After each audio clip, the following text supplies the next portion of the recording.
I have a vision for my life. To be a beacon of hope for people who feel down and out and feel that they are not worthy. I want them to be able to look at my story and say, if he could do it, why can't I? I'm the creator of my destiny. What I do today sets up my goal I have for myself 10 years from now. It takes everything to be successful. Everything in you has to be focused on your goal.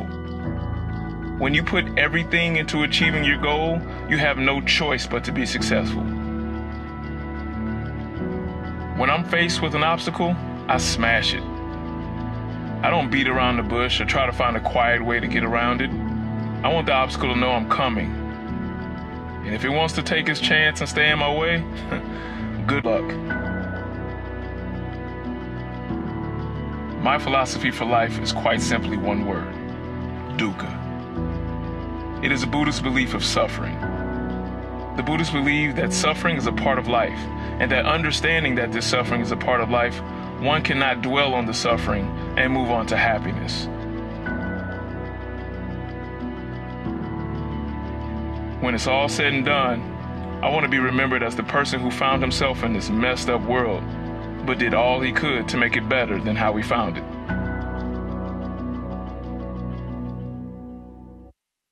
All right, so thank you. Like she said, I do a motivational twist on most things. So as you can see, if you're like in a bad mood and you don't want to be uplifted, do not be around me. I'm that guy. I'm just that guy all the time. A little brief history about me. Who knows who I am? Okay, who doesn't know who I am? Okay, you all can leave now, and then everybody else can stay. No, but my name is John Lewis. I'm originally from St. Louis, Missouri. Ferguson, Missouri, where if you ever heard the story of Mike Brown, who was killed by the police there, that's where I grew up. I grew up in a household by a single mother, but I had a very weird twist to it. My grandmother was actually my legal mother. My birth mother was addicted to crack cocaine, and while she was pregnant with me, tried to put me up for adoption. So my grandmother stepped in and adopted me, and I was raised by my grandmother. So if you watch the documentary coming up, which I hope you all will, we talk about that in the film as well. And so I ended up being obese around the age of 13. I was 315 pounds, and I wasn't 6'6", so imagine. And then so I went to college, played college basketball. Also, I was there for about 2 years, and I realized that I wanted to go back to graduate school. I moved from St. Louis. I moved to Ferguson, Missouri. And I moved to Fort Lauderdale. And in my last week of grad school, I was getting my master's degree in business and entrepreneurship. I got a phone call from my brother. And my brother is like my father figure. So if he ever calls me son, I know I messed up on something. So he kept saying son in the voicemails, and I'm sitting there thinking like, man, like, what did I break? What did I borrow? I'm going through my head, and I give him a call back, and he's like, hey, man, I'm here at the hospital with your mom, and we don't know what's wrong. And everybody always talks about how uplifting and how happy I am, but I get it from her. And that was the one time, out of all the times I've ever talked to her, when I asked her a question, she was just completely sad. And I was like, hey, Mom, how you doing? She was like, son, I feel horrible. And that was the first time I've heard it. So the next day, we got a call back with what it was. It was colon cancer. So after the colon cancer diagnosis, I fly back. I talk to the doctors. I'm like, how did this happen? Like, what was the cause? What's going on? Thinking it's some kind of hereditary thing. And the doctor goes, too much animal protein mixed with fried foods and things like that. And I'm like, wait, this is not hereditary? And he goes, no, this is a lifestyle choice. So I didn't go vegan immediately right then, but I did do more research. And the more research I found just led to not only just cancer, but so many causes of these diseases in the human body that were caused by the ingestion of animal protein. So fast forward couple of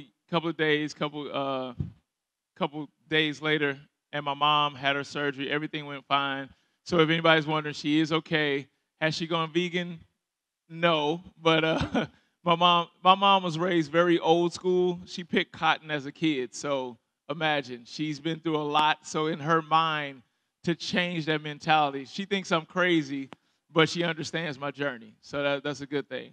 What I normally do is I usually open everything up to Q&A because I hate that whole lecture thing. Everybody feels like they're back in school or university here, or I don't want anybody going to sleep. So we do a lot of Q&A. And the funny thing is when I say we're going to do Q&A, nobody raises their hand. But when I do announce that I do own a protein shake company in the United States, and I brought samples for everybody that asked a question, everybody changes their attitude and somebody's hand goes up. So I do have samples here. For anybody who asks a question, you get a sample of the protein shake before it even hits Canada. Sound good? Now let's try it again. Sound good? Okay, all right. So all right, first question, already ready. Am I gonna bring Vegan to Montreal? I don't own Vegan, but I can talk to them and try to put a word in. For those that don't know, Vegan is a large vegan music festival that's held in 5 cities right now, and they add a city every year. So this year is Chicago, Miami, Toronto. We got New York next week, and then Houston next month, and then they add a city every year. So I'll put in the bug for Montreal. Anybody else? Can you talk a little bit about intermittent fasting? Oh, okay. So does anybody heard of intermittent fasting at all? It's kind of like a craze right now. It's a thing. I've honestly been doing it since 2012. My mentor, Jim Morris, if you ever want to look up Jim Morris, he's like a vegan bodybuilder. That's my mentor. He taught me this back in 2012 before it had a name. If I would have known, I would have wrote a book and called it Vegan Fasting or something, if I would have thought about it. So somebody came up with a book, and they kind of explained it a little bit more. So intermittent fasting is eating within a window of time. Who knows what the meaning of breakfast is? Anybody? You're breaking the fast. The thing with at least Americans, I don't know how it is here in Canada, but we don't really fast. So we eat at 2 in the morning, go to sleep, and we wake up at 6. We're like, yo, man, I'm hungry. That's not a fast. And that's what breakfast is supposed to be.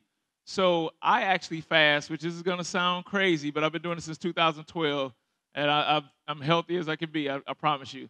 But I fast for 23 hours a day, and I eat for an hour a day. So, and I've been doing that for 7 years now, and I'm still alive, I promise. Everything's okay. But there's different windows of time that people do. Some people do, 16 hours, and then they eat the rest of the day, and then they go right back into the 16 hours of fasting. Now, there's different ways of doing it. For me, the reason why I do it, it gives me a sense of mental clarity. And, as I spoke before, I was obese.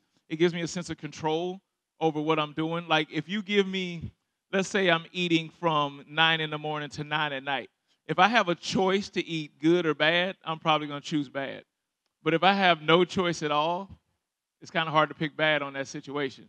So it helps me with a little bit more mental clarity as well as self-control. It actually is a way of burning fat as well, too. And, yes, I work out fasted.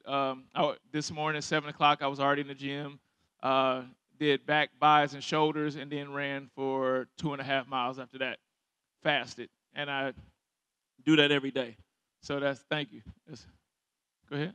So then what do you eat during your 1 hour of eating? I actually posted a video of what I eat during that window. The funny thing is I eat mostly raw for 8 weeks, and I have this one weekend where I just don't care. Like that's my balance. That's my way of like staying in shape but still enjoying everything.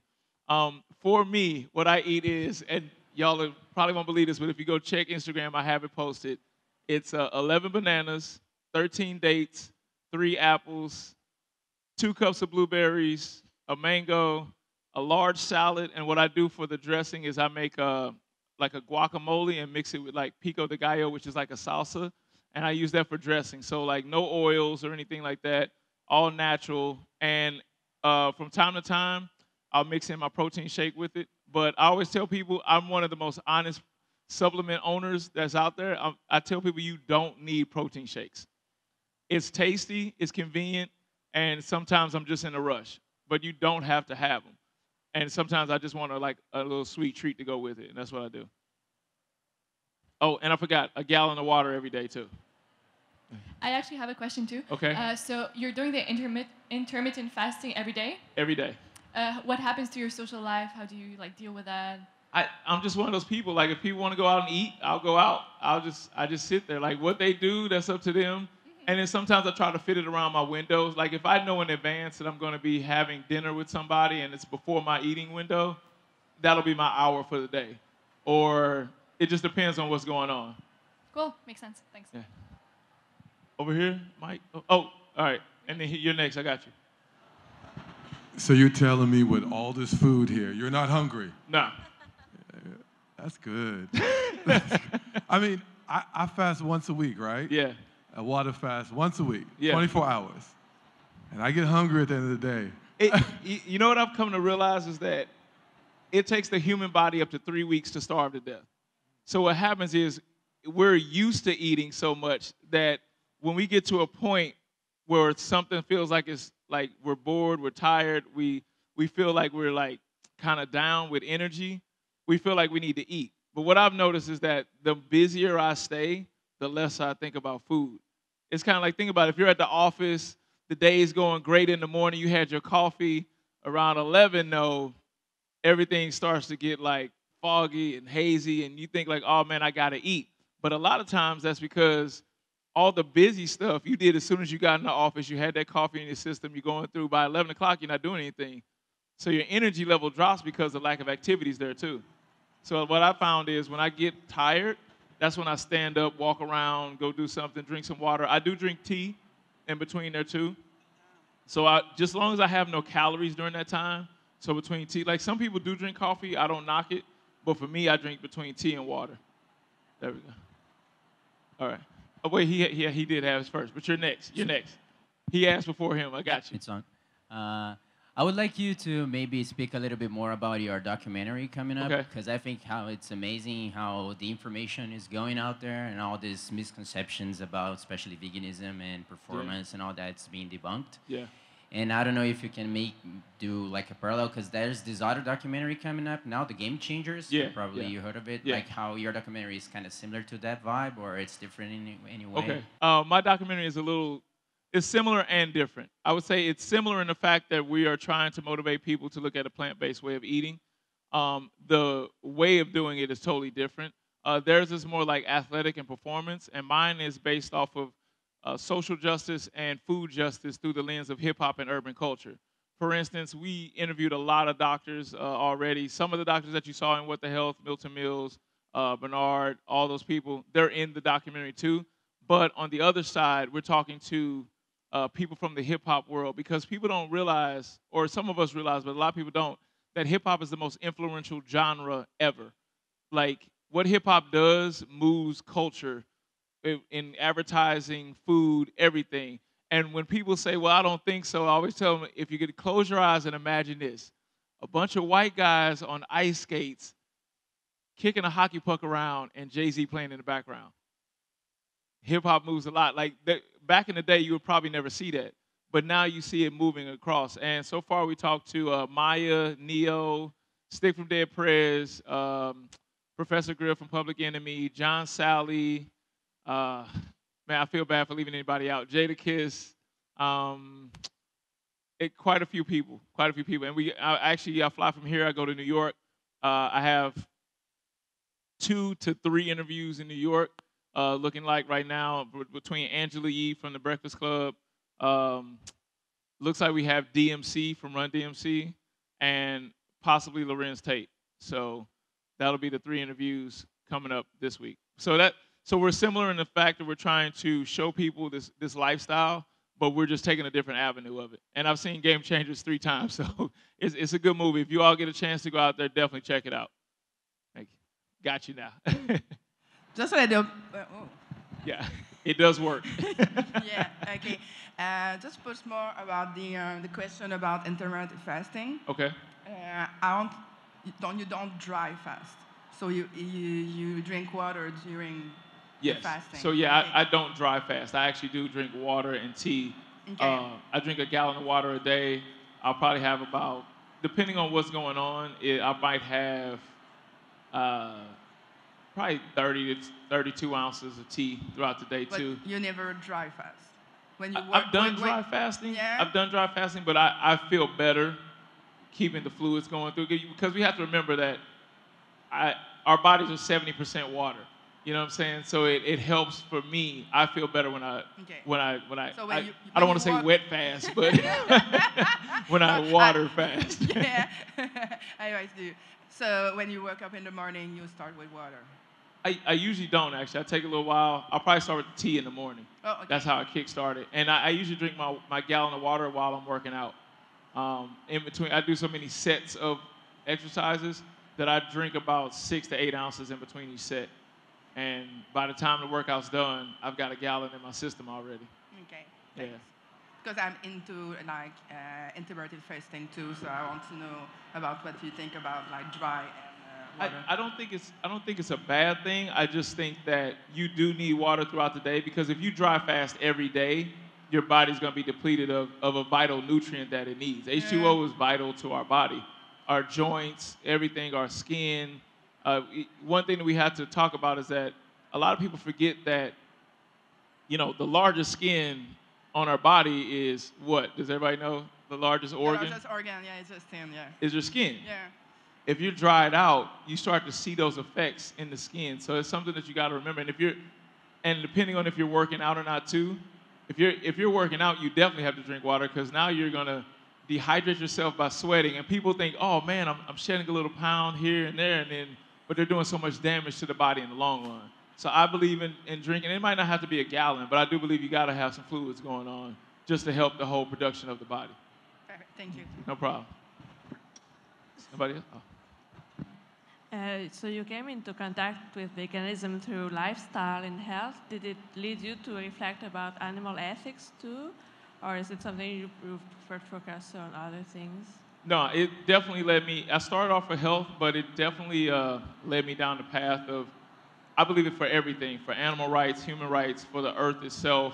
And that's why I came up with this shirt, like humane, like put the human back in humane. Like everybody always is like, oh, but that was killed humanely. I'm like, okay, so does that mean you can go kill somebody, a person, humanely?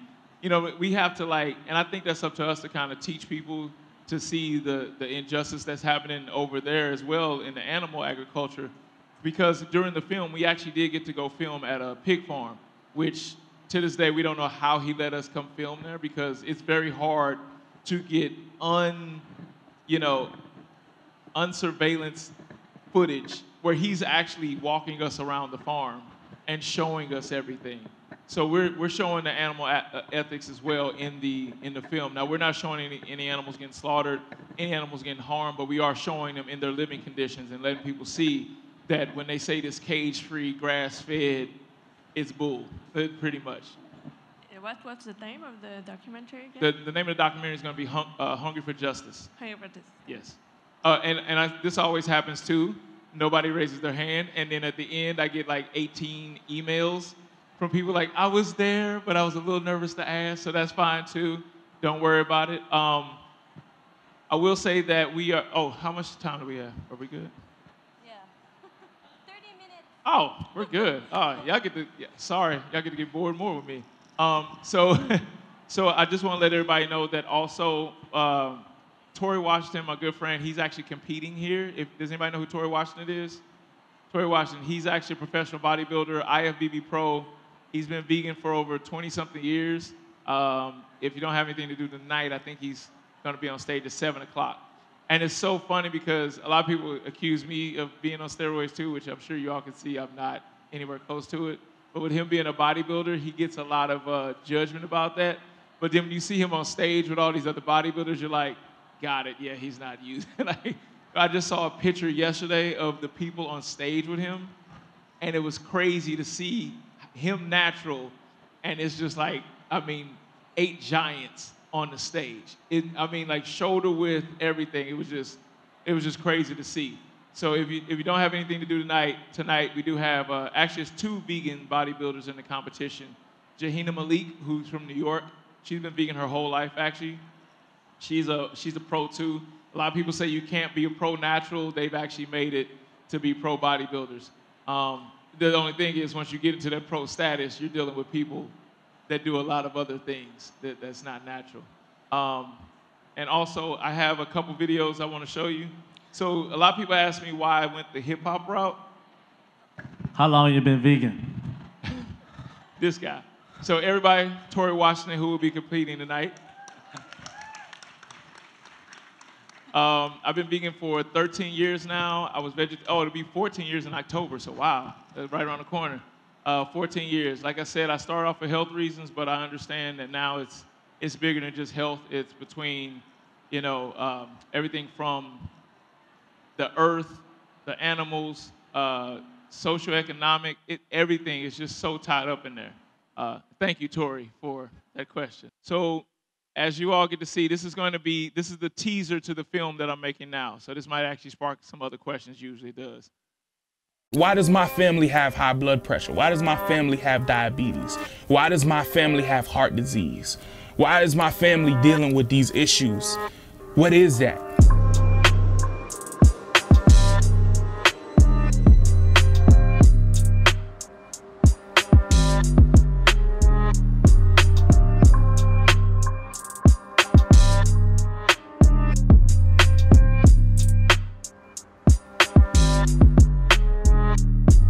It's not like a biological thing with black people. It's something about being here that's making black people sick.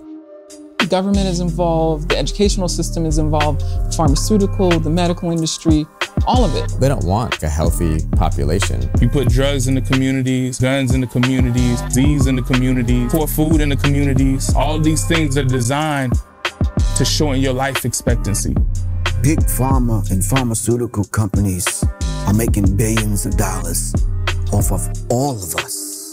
Your health is not their main priority. They trying to keep you sick. Now you on pills, you on dialysis, you going to the hospital on a regular to see your doctor. Everybody's getting paid except you. Everybody's getting paid except you. You hurting. Look at the hidden hand, you see that government is feeding the crises. We're fed wrong knowledge, massaged all the wrong food. It's about money over people's health. If you can control a population's access to food, you can control the person. Only about 8% of African Americans even live in communities that have a grocery store in them. As black men, we're dying off so quickly in so many ways. Because poor diets kill more brothers and sisters. We fighting for our lives like Michael Vick's pit bulls. I think they're trying to make money from us, even if it's at the expense of killing us. It's kind of like the dope game. It is the dope game. It's just a bigger gangster. It's the mob boss. Everybody's getting paid except you. You hurting. They just don't really look at their consumer. They don't care about their customer. They just want the money. The producers get richer and the communities of color get sicker and poorer. When a government agency knows that something is harmful for a group of people, pushes that product on them anyway, that is injustice. That is racism, plain and simple.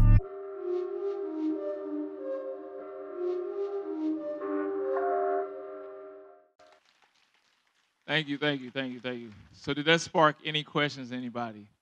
If not, I was going to talk anyway, so I was just trying to give y'all a chance. I did want to bring out an important subject there. If you notice towards the end, I was getting handed a paper with a little baby's face on it. I was talking to PCRM, which is the Physicians Committee for Responsible Medicine. And that was basically, it wasn't even basically, that was an ad from one of the companies that makes formula. I don't want to say the name of the company, but that makes formula. And the ad said that mother's breast milk was not sufficient for the growth of human children. Can you imagine that? And then you have people that get all their information from advertising, from marketing, from the news, from things like that. So not only do you have the marketing, you have news stories that put out stories like that. And then parents see that, and then they believe that human breast milk is not sufficient to grow a human. Basically, Mother Nature got it all wrong, and the only way to grow these babies is to give them the milk from an animal that not only grows to be 2,000 pounds, but grows to be 2,000 pounds in the span of 12 months. It takes a human 18 years to 21 years to fully develop. So imagine you're throwing concentrated growth human serum into a child that would never be that size no matter what. And then we wonder why we have so many complications. And that's just one aspect of what's going on within the food system, at least in the United States. And I'm sorry, I wish I knew more about what's going on here in Canada, but I got a feeling it's not too much of a difference. I was seeing her shake her head, so I'm pretty sure it's pretty close to that. And you see it all across the board, from the meat to the cheese to the milk and everything, the eggs. It's just so many things that they're pushing off onto the community. And then they come out with these studies of how good it is for the people to eat. And then you see another study that shows all these people with high cholesterol, all these cancers, all these different diseases that are directly related to the ingestion of these different foods. So that's another reason why we're showing that aspect of it. And just to give another aspect, it is not a white versus black thing. I've actually had some people, they say, oh, so is it white against black? Like, no. We're just showing the rate that people of color get as opposed to people that are white. But yeah, so you see that a lot. So we're just trying to show the disparities, because while we do know that the film will be focused on people of color, we know that everyone will watch it and everybody will learn from it as well. Any other questions? Any other questions? Go ahead. We all know that there's a lot of racism in the vegan community, and I wanted to know that as a vegan activist, how do you deal with mainstream white veganism? That's very interesting. We do a panel between me, Tori Washington, Johnny Juicer, and Doms Thompson. We talk about that a lot, how veganism has been very whitewashed. A lot of people, and it's been whitewashed to the sense that a lot of people of color don't even understand that veganism is not a new fad. They think it's this new thing that white people are introducing to the world. And in reality, you go back in time, you had Egyptians fasting, you had people of the Indian culture fasting, Africans, everything. You had everybody fasting. So right now, with veganism, you had everybody, and fasting as well. But you had everybody doing that back in the day. So now it's about going back to the roots and showing people this is where it came from. It's not a new fad.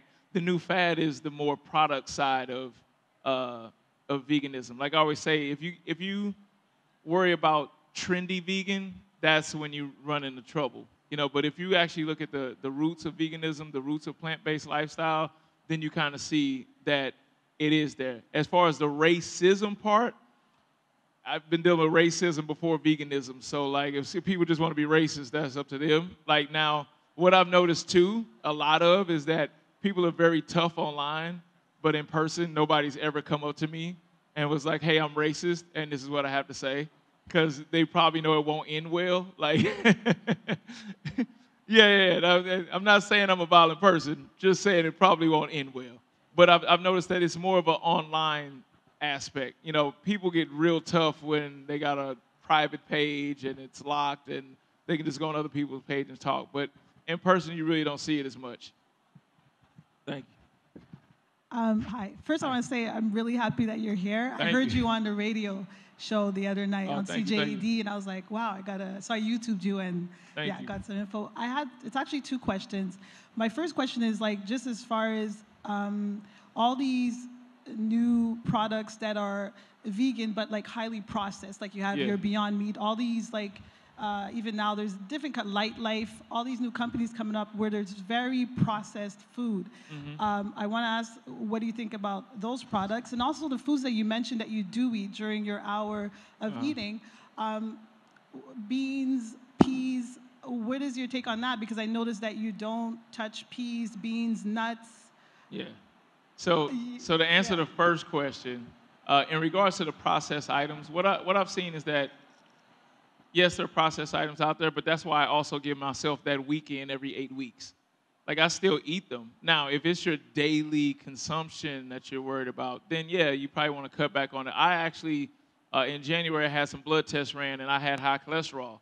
And I'm like, wait, I've been vegan for 13 years, but I was eating that processed stuff, which is full of oils, sugars, salt, everything adding up, and I was doing that not just once a day. I was like, oh, let's put it in every meal. Let me get as much protein as I can. Let me do that.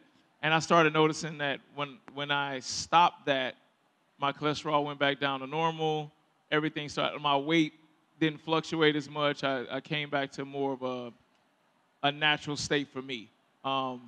As far as like the seeds and the nuts and the beans, I am one of those vegans that is very honest, and me and beans just don't get along. I don't care how you cook them. I don't care what you cook them with. I don't care how you do it. Me and beans, we've tried. We have a very love-hate relationship. I love them, they hate me. And that's just, we've come to realize that. We passed on with it. You know, it's like any other relationship in life. You got to know when to let go. I let go.